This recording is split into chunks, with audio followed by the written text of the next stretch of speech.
के हम। इतना अच्छे इसके लिए गा रहे थे, मूड खराब कर दिए। मनवा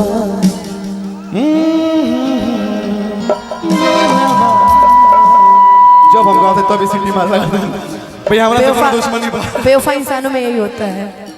यार बहुत वफादार है।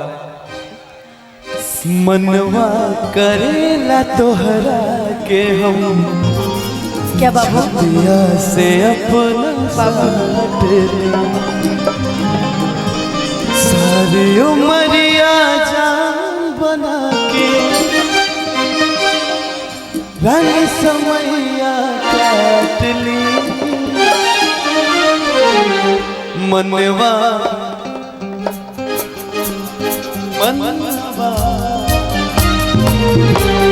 मनवा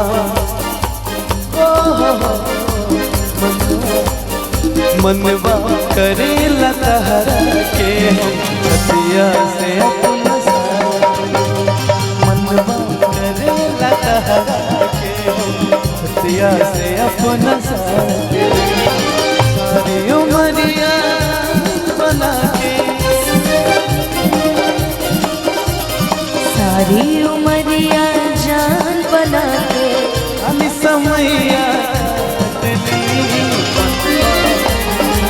मनवा मनवा करेला तहरा के छतिया से अपना साथ ली। मनवा करेला तहरा के हम छतिया से अपना साथ ली। हनी के रंग पियर ओढ़नी के रंग पियर ओढ़नी के रंग पियर जादू चला रहल बा। लागे की जैसे खेतवा में लागे की जैसे खेतवा में सरसों फुला रहल बा। जैसे खेतवा में सरसों फुला रहल बा। ओढ़नी के रंग पिया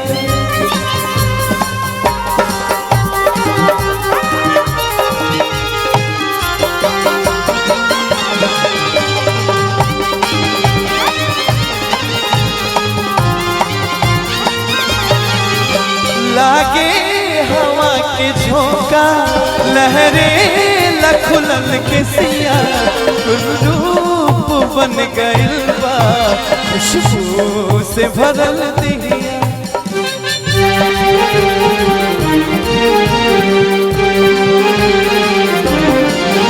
लागे हवा के झोंका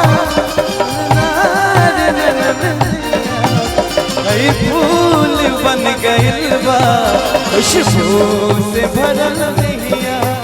इस शरीर के बनावट जादू चला रहल बा। लागे की जैसे खेतवा में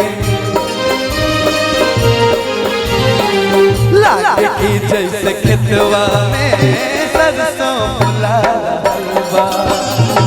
लागे की जैसे खेतवा में सरसों फुला रहल बा।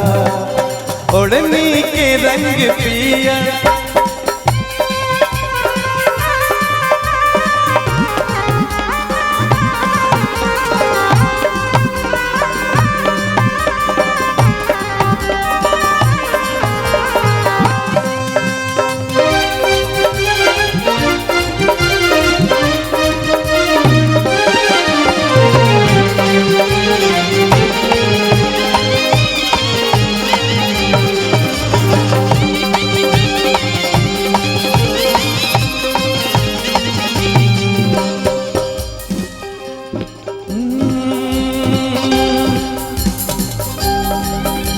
भैया